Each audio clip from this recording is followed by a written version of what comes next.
Kagak. Lu tadi lu apain? Udah apa-apain kan? Ini ada insert ini ada. Back to back sampai data 50, Bre. Oh ya udah. Pokoknya tadi 200 itu dah. Back ini dah. Mana jadi? Tuh udah. Ah. Coba lihat di berapa sih ya?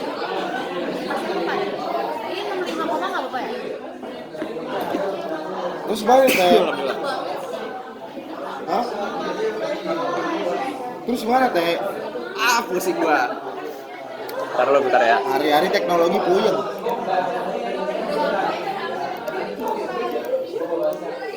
Dulu pindah ke sini. Apaan?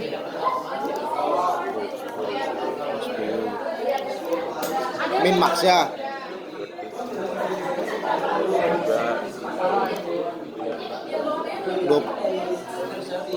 Udah gue pindahin ya. Ini kan udah gue pindahin, brother. Wah, gak jelas lo pindahinnya. Lah, lu yang gak jelas apa gimana nih? Terus di lain.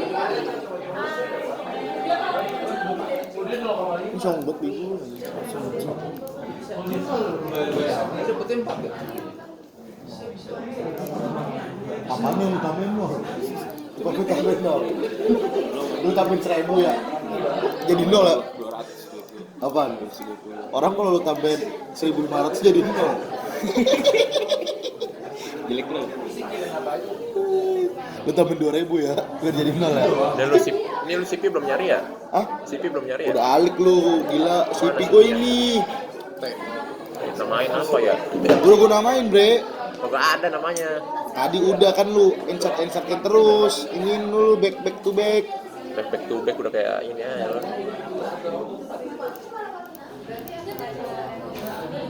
Di delete anjing keras banget lu. 210 dipindahin belum nih? Hah? Ya Ini lihat kok udah baik. ini kok udah 210 lagi sih?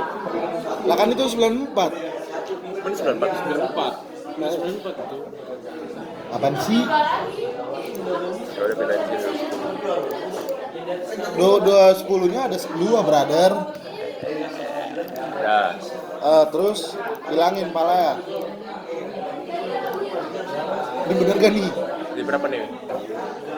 Kan ref kan? Lo kok CV-nya ref sih? Kan lu ini kan rata-rata lu hapus. Astaga. Oke, sudah.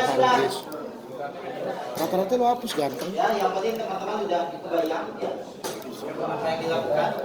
Tuh. Aman? 4 kan? Kalau kagak lu ini hapus. Berarti tambahin 2000-an. Berarti 0,4. Ditambahin berarti yang kelemen.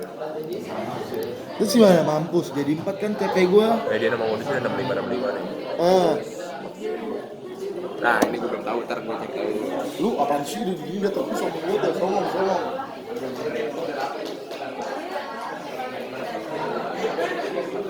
Maksudnya gimana sih? Lu bingung banget ah. Udah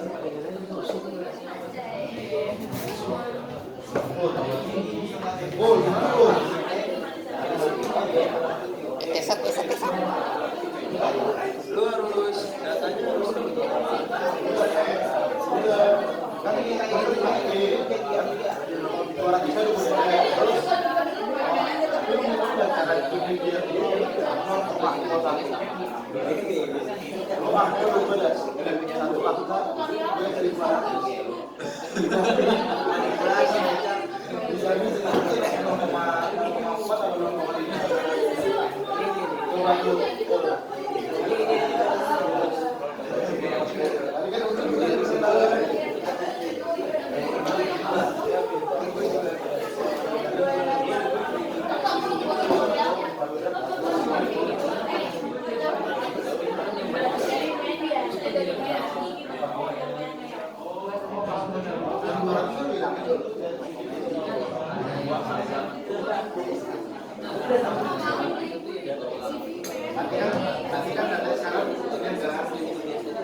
Oh salah dia.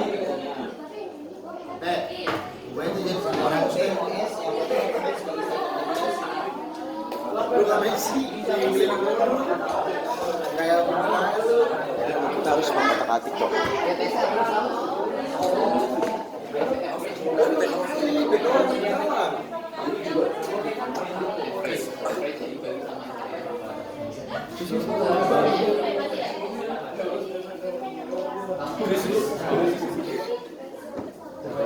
rumusnya average bagi standar deviasi ya. Average sebagai standar deviasi. Anjing.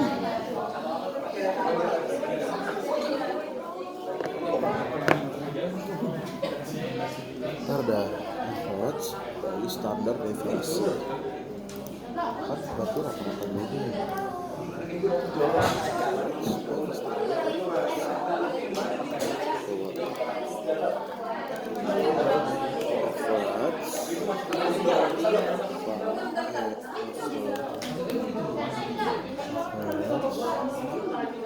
Bagi standar deviasi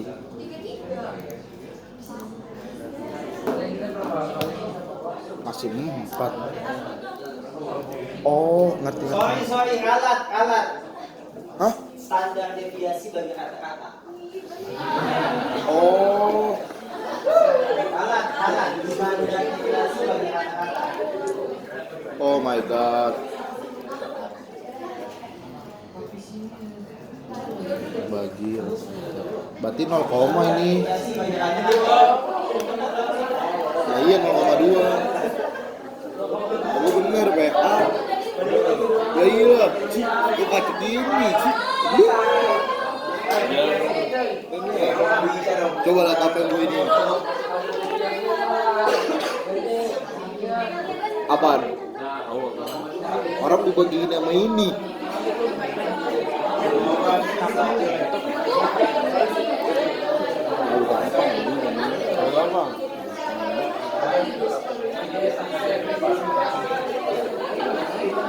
Terus yang 200 ini diapain? Yang bener lu. Yang bener lu.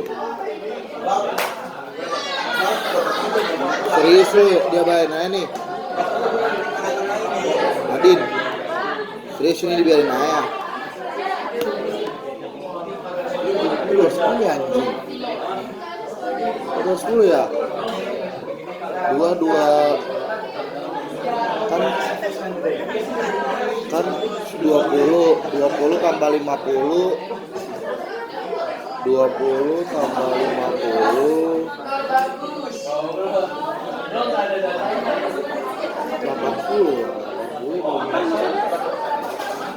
80 bagi 4 2. Iya benar. Deviasi.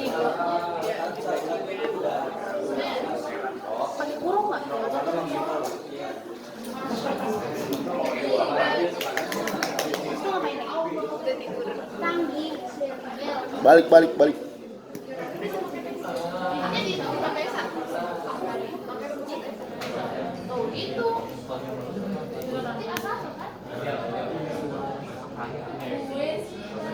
Oke, coba jadi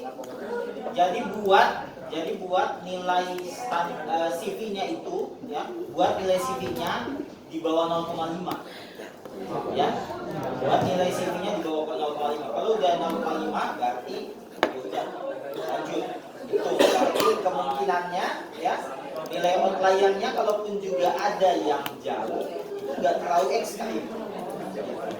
Karena kalau teman-teman coba buat di situ angkanya ada yang 500, ada yang 1000, maka CV-nya langsung naik. Oke, aman ya? Aman. Ada pertanyaan? No. Oke, kita lanjut. MC.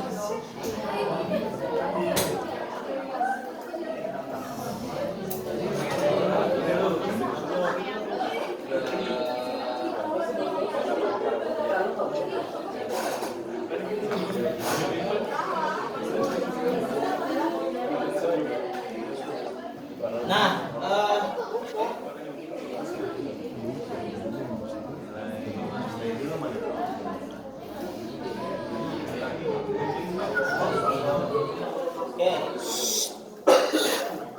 Tadi itu yang teman-teman lakukan, bagaimana mengolah data ketika kondisinya ketemunya seperti itu. Tapi pertanyaannya satu, kalau misalkan datanya tidak boleh dibagi, misalkan nih teman-teman ketemu datanya pokoknya harus diolah semuanya, maka ketika itu terjadi, jangan menggunakan nilai rata-rata sebagai informasi utamanya, tapi gunakan nilai mediannya. Karena teman-teman tadi sudah lihat, ketika nilainya ada data ekstrim, median itu tetap, dia tidak terganggu dengan kondisi data ekstrim. Bisa dipahami? Ya. Jadi tadi kita sudah lakukan dua hal, ya. Ketika datanya itu ketemu data ekstrim, ya, atau data outlier, teman-teman bisa punya dua opsi. Opsi pertama adalah buat analisis dengan dua kelompok data yang berbeda yang teman-teman tadi lakukan. Atau kemungkinan keduanya, kalau datanya tidak boleh dibagi, semuanya tetap harus diinformasikan, maka informasi utamanya itu pakai mediannya. Tapi nggak apa-apa, tetap dilaporin, oh rata-ratanya sekian, tapi untuk menggambarkan bahwa misalnya pendapatan daerah itu nilai pemusatannya itu menggunakan nilai mediannya. Jadi tergantung nanti kasusnya seperti apa. Bisa dipahami?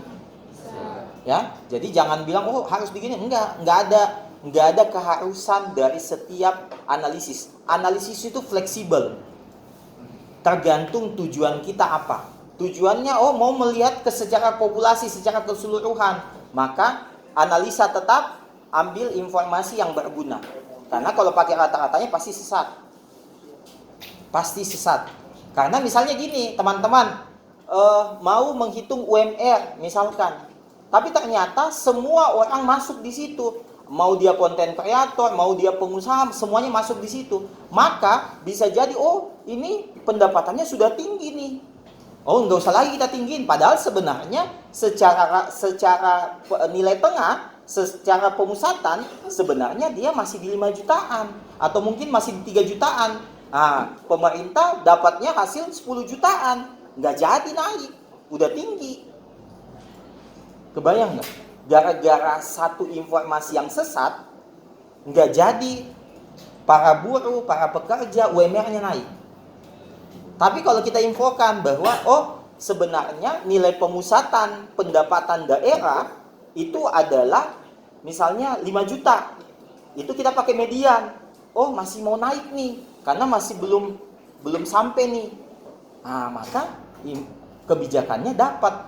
Tapi kalau ternyata gara-gara kita hitung rata-rata dia menceng ke kanan, dapatnya 15 juta nih, udah pada kaya, ngapain ditinggiin lagi? Gitu. Oke? Jadi memberikan informasi sesuai dengan kondisinya.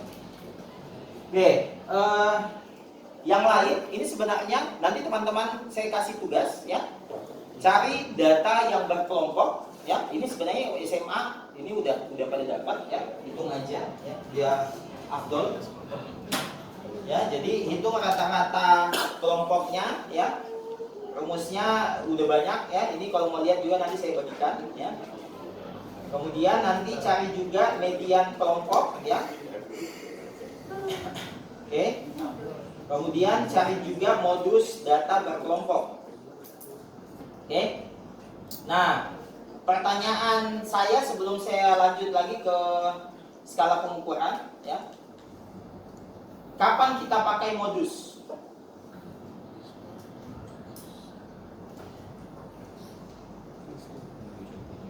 Apakah setiap data yang kita temui itu harus kita gunakan modus, atau harus kita hitung modusnya, atau tidak?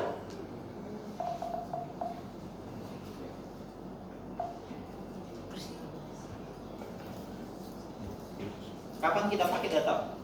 kapan kita hitung modus?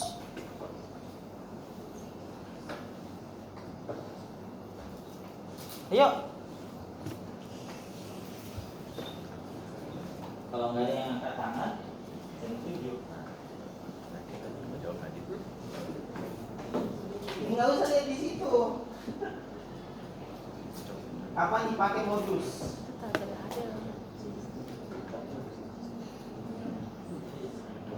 Kapan dipakai modus? Siapa namanya? Andika. Andika, kapan dipakai modus Andika? Waktu pertemuan pertama saya sudah singgung kan sedikit. Kapan dipakai modus? Kalau data yang tadi ini cocok nggak? Ya kita hitung itu cocok nggak dihitung modusnya?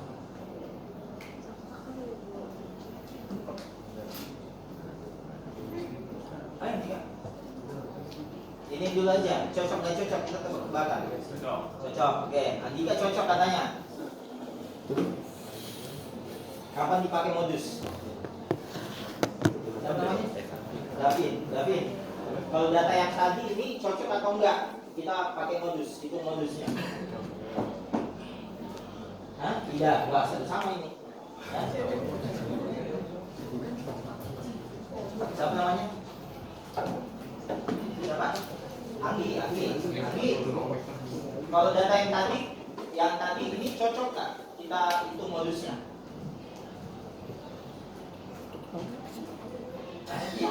Semua juga itu Pak.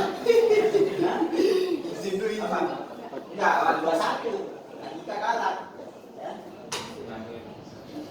Satu lagi cewek. Siapa namanya?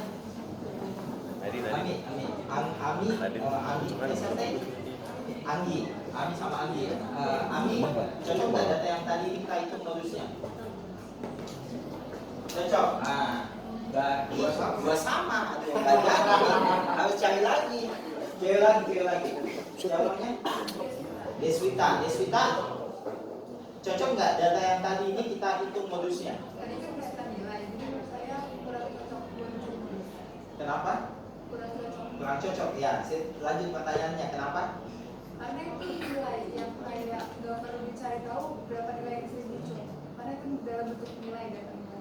Oke, itu jawabannya.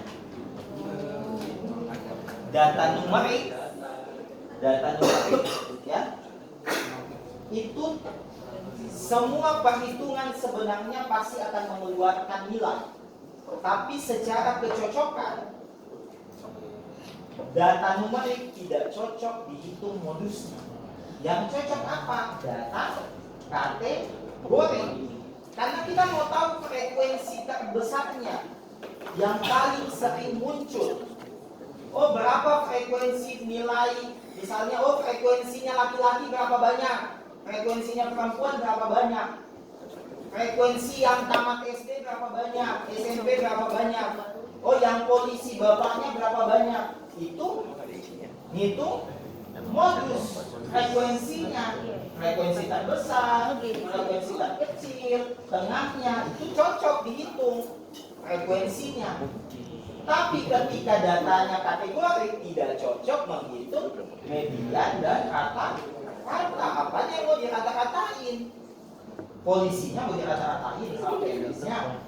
Kan nggak mungkin, ya. Oke, jadi kalau secara angka bisa saja keluar, tapi secara kecocokan untuk menginterpretasi itu tidak cocok. Nah, nyambung ke materi berikutnya, skala pengukuran.